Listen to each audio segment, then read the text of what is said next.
Welcome, and thank you for joining for another whiskey review. Today, we're going to take a look at one of our favorite independent bottlers, Dustin, Compass Box. This time, the Juvenile. Dustin, what are we drinking, buddy? Mike, so this is not one of their older expressions in terms of ages. I don't have the numbers in front of me, but this is a combination of Clyenlish, Glendullan, Strathmill, and I'm probably going to ruin this one, but Balmenach.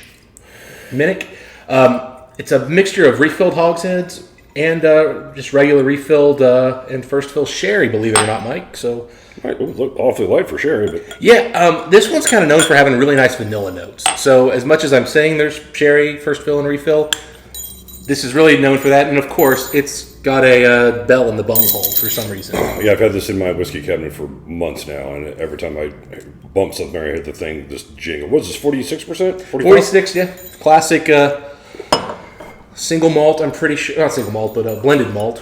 Yes, blended malt from Compass Box. They when they use a little bit of grain whiskey, they always go higher. It's been a while since we've done a Compass Box. We were initially huge fans, but still fans, I would say. But yeah, their prices have gotten a little challenging to kind of chase them all. I'll tell you what, instantly it smells a lot darker than it looks. Yeah, I do actually pick up a little bit of that sherry note now that I'm smelling it. It's Right got away. some little bit of dark chocolate and a little bit of Purple sherry. I was even going to say cherries and dark chocolate. Yeah, there's definitely, I would say milk chocolate, but I mean chocolate, we're right there, the same thing. Well, under all of that is just a big old pillow of vanilla. Yeah, Big old vanilla. So, there are about 15,000 bottles of this, Mike. Mm-hmm. Came out a while ago, but this is all over the place around us. I see it online everywhere. So this is still one you can definitely go pick up. About 130, 150 buck range. Not cheap, but not terrible. Yeah, just the interplay between vanilla and chocolate. Just like it's like yin and yang. It's silky. This is dessert. Yes, it's nice. It's sweet. Got some like the dark sherry sweetnesses, but like none of the tannic notes. It's just clean, smooth. Tell me this is not something you would pour when you got the family over for Christmas or Thanksgiving. Somebody wants just something sweet, like after dinner. They don't really want pie or something. Very dessert whiskey for sure. And I don't remember it being that way at first. Like this really, I think it's kind of hit its stride as far as that note here at the end. Yeah, when I first had this, all I really remember was like vanilla frosting was just dominating this thing. But now I'm getting that dark chocolate note coming through much more. And again, that little bit of, I'm getting like dark cherries. I'm kind of a little of that sticky crayon note that you get from Clyenlish, but I would say it's vanilla crayon. Yeah, no, I could definitely see a little bit of waxiness coming through. I like Strathmill too. I've had some nice bottles from there. Yeah, I've had, their bourbon casks have always been solid offerings, but man, it works well with sherry. I'm hoping the Strathmill was the sherry part of this. Yeah, I've had a couple Strathmills I had that were good for sherry. I got one there. It's a home run. I've had some home runs, and I've had, a few where they maybe went a little too dark on the sherry, but it still worked. I wouldn't be shocked if the sherry is the Strathmill, because it's a meaty sherry. Yeah, everything about this thing has got good density. I mean, that's why Glacier always used Clyenlish. Now, of course, John is now no longer with Compass Box. Be excited to hear what he's up to next, but this was still long ago when John was on this, and I believe John's name is, on here as one of the whiskey blenders. There was two guys involved, so a little team effort over there. I tell you what, this is just vanilla wafer. It's just vanilla dessert, man. And vanilla cream, vanilla icing on top of that vanilla wafer. Yeah. It's almost like a Twinkie. A little bit of breadiness coming through as I dig in. Showing that, again, I think there might be a little bit of whiskey in here that's up to about 20, but I think the bulk is probably closer to 12. It's like a Twinkie with a honey drizzle almost. I'm not that I'm getting honey, but like there's some type of darker drizzle with this. But I'm getting golden sponge cake and just white cream and I could even see like somebody saying something like some kind of honey cereal.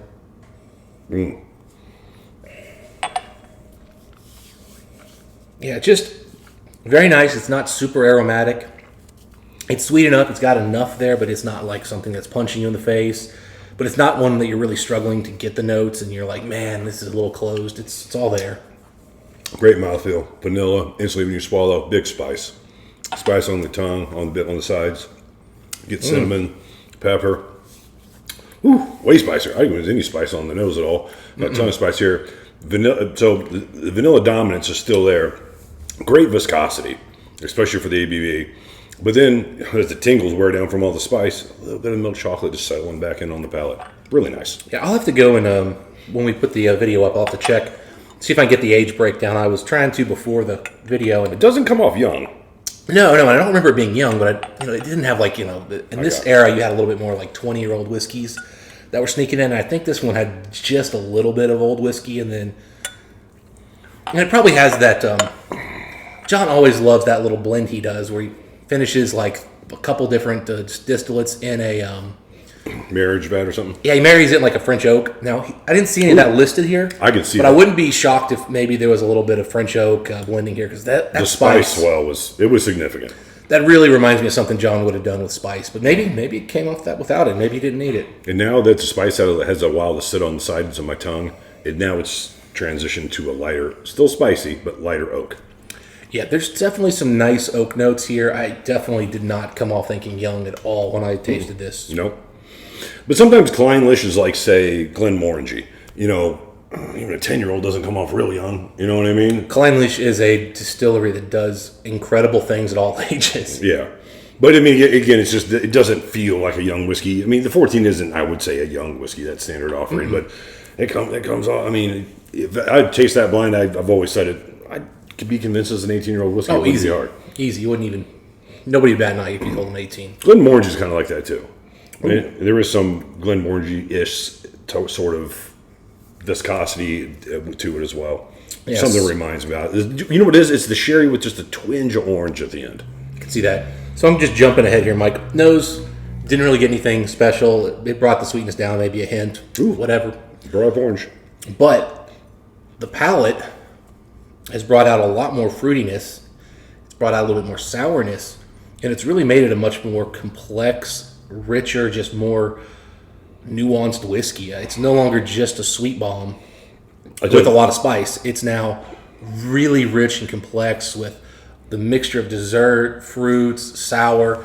This would be the kind of whiskey that someone like Ralphie would really, really go for because there is a lot here. I mean, this is 92 in complexity now. Like it's that kind of whiskey. Now I don't know if the flavors and the quality of flavors are 92 by any stretch, but the depth and complexity here really took a turn. Yeah, I mean, with water, the oak notes are more recognizable. Mm-hmm. The spices are both on the nose and on the palate in equal fashion where it wasn't before. You're right. Initially came off very sweet. It's a little more complex of a whiskey now. It was made to add a little bit of water to it, in my opinion. A lot of times these compass boxes, they take care to make sure both versions of the experience are equally as enjoyable, or at least enjoyable on some similar level. I tell you what, though, even with water, the viscosity was still pretty strong. Mm-hmm. I mean, that held really well. And again, that goes back to, I've always thought Strathmill was kind of a meaty malt, especially when it was in sherry cask. Mm-hmm. And Clyenlish does have that waxy note to it. Combined, I don't know much about the other two distilleries, but combined, it's giving it heft. Glendullan, I believe, is pretty hefty as well. I don't know the last one in this blend, but that's the nice thing about Scotch is there's so many Scotch distilleries that there's just little small ones like that. There are a lot of them used in blends or something like that. Mm-hmm.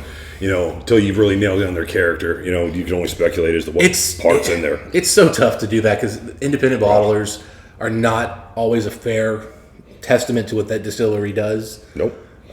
They're grabbing outliers almost by definition. Yeah, well, and then they're aging it in their own places. And, where your whiskey ages is so important. It's like, it seems like it almost gets forgotten because we're so excited about independent bottlers because they offer us good value. Yeah. But it's such a big part of whiskey is where it ages. The store, for sure.